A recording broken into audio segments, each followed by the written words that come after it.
আরও একটা match Bangladesh Pakistan match এবং এই বাংলাদেশ পাকিস্তান হকি ম্যাচ 3 ম্যাচের সিরিজ এবং সেটাকে বলা হচ্ছে যে ওয়ার্ল্ড কাপ কোয়ালিফায়ারে যাওয়ার একটা রাস্তা, অর্থাৎ এই 3 ম্যাচের সিরিজ যারা জিতবে তারা ওয়ার্ল্ড কাপ কোয়ালিফায়ারে খেলতে পারবে। সেই জায়গায় পাকিস্তান কিন্তু টানা 2টা ম্যাচ জিতে তারা কিন্তু কোয়ালিফাই করে গেছে। বাংলাদেশ যেই স্বপ্নটা নিয়ে খেলতে নেমেছিল, প্রথম ম্যাচে আমরা দেখেছি 8-2 গোলের ব্যবধান এবং সেকেন্ড ম্যাচে তারা হারলো 8-0 ব্যবধানে। দর্শকরা বা যারা হকি লাভার্স রয়েছেন তারা যেই প্রত্যাশাটা করেছিলেন বাংলাদেশ পাকিস্তানের সাথে হারলেও, আমরা জানি যে পাকিস্তান বাংলাদেশের থেকে অনেক এগিয়ে থাকা দল, অনেক স্ট্রং দল, তারা হকিটা খুব ভালো খেলে এবং বর্তমান যে টিমটা রয়েছে তারা দারুণ শেপে রয়েছে, তারা দারুণ খেলছে, বর্তমানে তারা ভালো ফর্মে রয়েছে। এই দলটার সাথে হয়তো জিততে পারবে না, কিন্তু একটা কম্পিটিটিভ হকি খেলবে তারা এবং হারের ব্যবধানটা বড় হবে না, সেটাই প্রত্যাশা ছিল দর্শকদের, হকি লাভার্সদের। কিন্তু ওই জায়গায় গিয়ে তারা হতাশ হয়েছেন দর্শকরা, বড় ব্যবধানে হারতে হয়েছে বাংলাদেশ দলকে, আশরাফুল আমিরুলদেরকে। সেই জায়গা থেকে একটা হতাশা নেই তারা আসলে মাঠ ছেড়েছেন।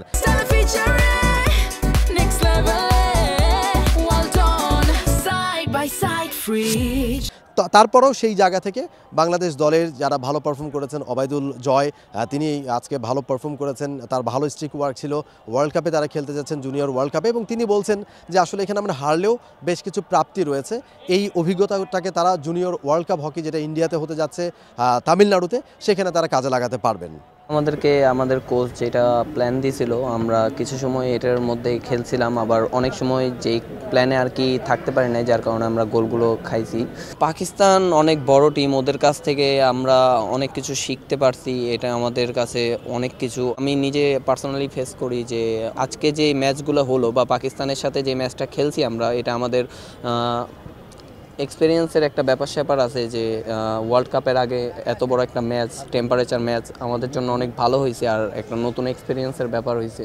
বাংলাদেশ দলের এই যে পারফরমেন্স, তারা যে আসলে পাকিস্তানের সাথে সেভাবে দাঁড়াতে পারছে না এবং একের পর এক গোল তারা কনসিড করছে, বড় বড় ব্যবধানে। প্রথম ম্যাচে 8-2 ব্যবধানে হারলো, পরের ম্যাচে 8-0 ব্যবধানে হার।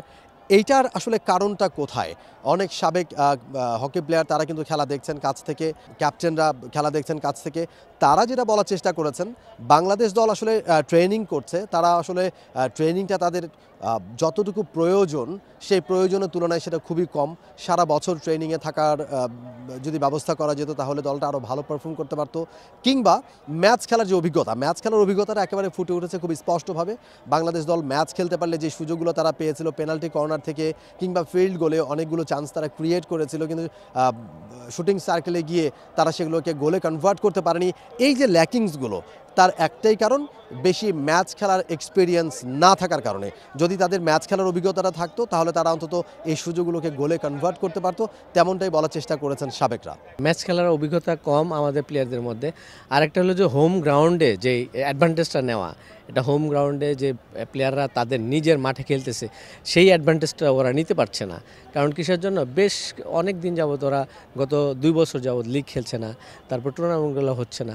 যদি আমরা এই টুর্নামেন্ট এবং লিগগুলো খেলতে পারি, আমাদের ছেলেরা আরও বেশি হোম গ্রাউন্ডের যে অ্যাডভান্টেজটা সেটা নিতে পারতো। পাকিস্তান টিম এখানে আসার আগেও ইউরোপ সফর করে আসছে, তারা সারা বছরই মোটামুটি ম্যাচ খেলে থাকে। আমরা দেখা যায় একটা টুর্নামেন্ট বা একটা ম্যাচ খেলার আগে 2-4-5 দিন, 10 দিন, 1 মাস, 2 মাস, হায়েস্ট 3 মাস পর্যন্ত আমরা ক্যাম্প করি, তারপরে কিন্তু আমরা ফিল্ডে নেমে যাই। কিন্তু তারা 12 মাস ট্রেনিংয়ের উপরে থাকে, 12 মাস খেলার উপরে থাকে।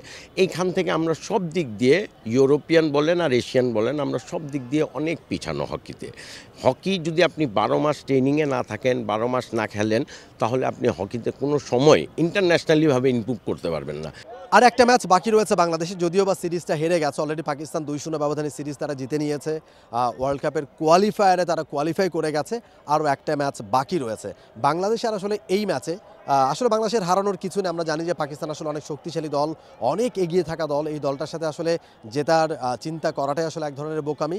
তবে কম্পিটিটিভ হকিটা খেলতে পারে, একটা ভালো হকি, একটা কম্পিটিটিভ হকি, একটা ভালো অ্যাটাকিং হকি তারা উপহার দিতে পারে, সেটাই দর্শকদের প্রত্যাশা।